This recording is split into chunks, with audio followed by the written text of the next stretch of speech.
पूरी एक पीढ़ी झारखंड की आज हाशिए पर है, क्योंकि पिछली सरकारों की नीतियां सही नहीं थी। इस राज्य का आज भी युवा नीति तैयार नहीं है। रघुवर दास जब बेरोजगारों का मेला लगाकर 1 लाख से ज़्यादा युवाओं को एक साथ नौकरी दिए थे, उस समय भी Guinness book of world record में नाम दर्ज होने के बाद विपक्ष ये सवाल करता था कि कैसा नौकरी है ये। उसी तरीके का आज भी विपक्ष सिर्फ बदल गया है, लेकिन विपक्ष के पास वही सवाल है कि रोजगार कहाँ है। इनका मानना है, दीपिका जी का, कांग्रेस की विधायक हैं, इन्होंने कहा कि जो हाथी उड़ गया इस वजह से रोजगार नहीं है। लेकिन आप लोग सबका दरवाज़ा खटखटा के बोल रहे थे कि हर घर में एक सरकारी नौकरी होगा, नहीं होगा तो भत्ता देंगे 5,000 रुपये, उसके बाद पारा टीचर को परमानेंट करेंगे, जितने भी अनुबंध पे हैं उनको परमानेंट करेंगे, पर वो नहीं हो रहा है। वही पारा टीचर होमगार्ड खड़ा होकर आपके सामने पूछ रहे हैं। देखिए पांडे जी, आपने सुना होगा सदन में हमने क्या बातें कही हैं। पूरी एक पीढ़ी झारखंड की आज हाशिए पर है, क्योंकि पिछली सरकारों की नीतियां सही नहीं थी। इस राज्य का आज भी युवा नीति तैयार नहीं है, उस पर काम हो रहा है। हम लोगों की सरकार आने के बाद टूरिज़्म, स्पोर्ट्स और women and child development policy जो भी है वो अब हम लोग के सरकार में बनने का काम हो रहा है और जल्दी उसकी घोषणा भी होगी। जिस राज्य में कोई 18 साल राज करने के बाद और तमाम पैसा सरकार का बर्बाद करने के बाद वो जब उन्हें जवाब देना था उन्होंने जवाब नहीं दिया और वो आज हमसे सवाल पूछ रहे हैं, तो यह बिल्कुल गलत बात है। और रघुवर दास भी एक सवाल करते हैं आमतौर पे, वो कह रहे हैं कि हमारे मोमेंटम झारखंड के बाद झारखंड में 2 टेक्सटाइल की बड़ी बड़ी इंडस्ट्री लगी, खेलगांव और नामकुम में सैकड़ों लोगों को रोज़गार मिला।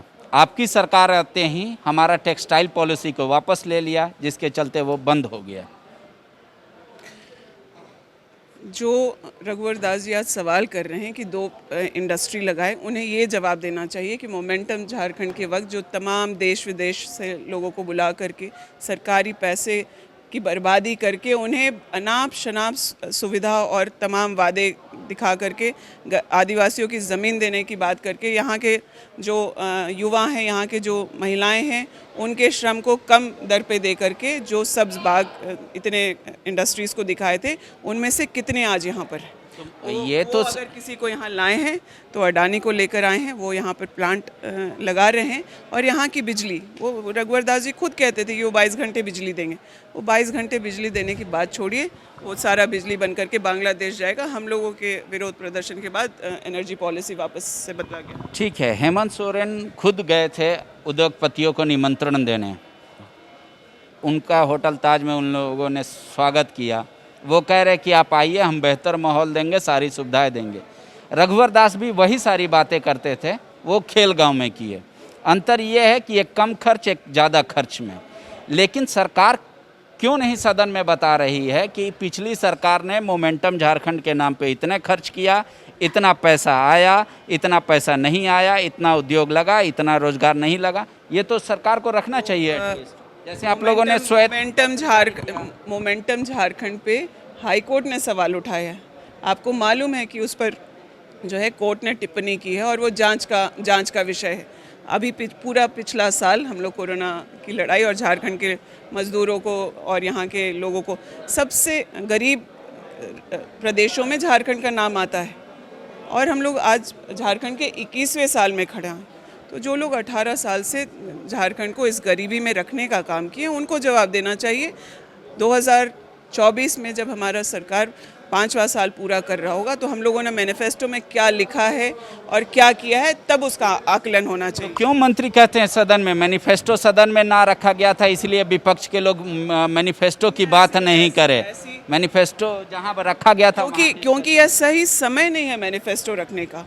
ये हमारा पहला साल है, उसके बावजूद मैनिफेस्टो के कुछ मुद्दों को उस समाधान हम लोगों ने किया है। इसका मतलब विपक्ष अगर आईना दिखाता है तो सत्ता पक्ष को दर्द हो रहा है? नहीं, कोई दर्द नहीं हो रहा है। पक्ष और विपक्ष नदी के 2 धाराएं हैं, हम साथ चलेंगे तो झारखंड बहुत आगे बढ़ेगा।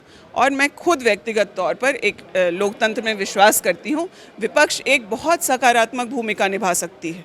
वो चाहें तो जहां हम लोग कम काम कर रहे हैं उस पर हमारा ध्यान आकर्षण करा सकते हैं, सरकार का उस पर ध्यान दिला सकते हैं। लेकिन सिर्फ विरोध के लिए विरोध करना और सदन की मर्यादा को तार तार करना और उल्टे सीधे जिनका जवाब उन्हें देना चाहिए, वो उनकी नैतिक जिम्मेदारी है कि आज बताएं कि झारखंड के युवाओं को रोज़गार क्यों नहीं मिले और वो सड़क पे आंदोलन क्यों कर रहे हैं।